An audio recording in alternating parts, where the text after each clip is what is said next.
তবে কথা আজকে আমি আর বেশি বলতে চাই না, অনেক সময় গড়িয়ে গেছে। তাছাড়া মনটা একটু খারাপ। সকালে ঘুমের তুইটা অনেক তাড়াহুড়া করে রেডিও নাস্তা করার সময় বাসায় কিছু গোলমাল হয়ে গেছে। গোলমালের বিষয়টাও বলা তো মুশকিল।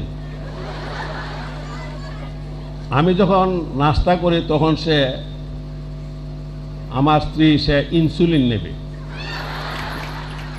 অর্থাৎ সিস্টার আসছে ইনসুলিন দেওয়ার জন্য।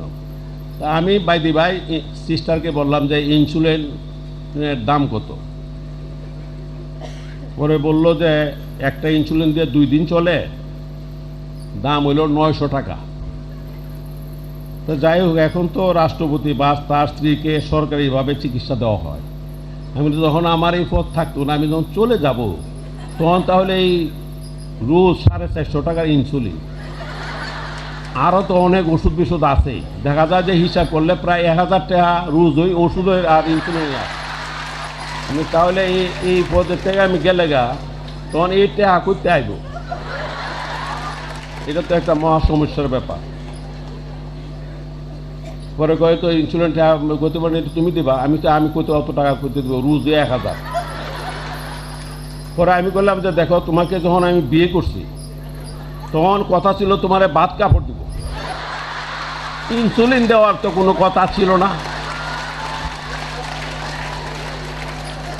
তোমার এই ধরনের রোগ বাধায় দিবা, তোমার ইনসুলিন হবে, এখানে তো এই জন্য তো আই এম নট রেসপন্সিবল।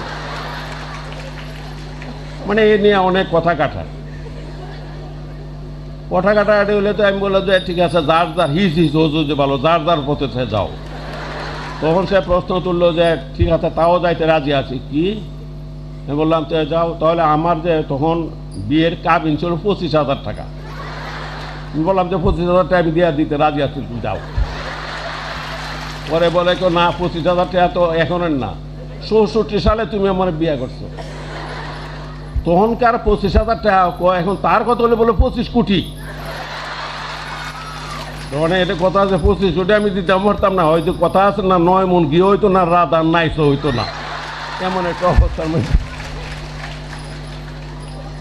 সুতরাং এই ব্যাপারে গোলমাল ছিল একটা বাসায়। সুতরাং মন মেজাজ তো ভালো না, তা না হলে আরো কিছু কথাবার্তা হয়তো বলতাম।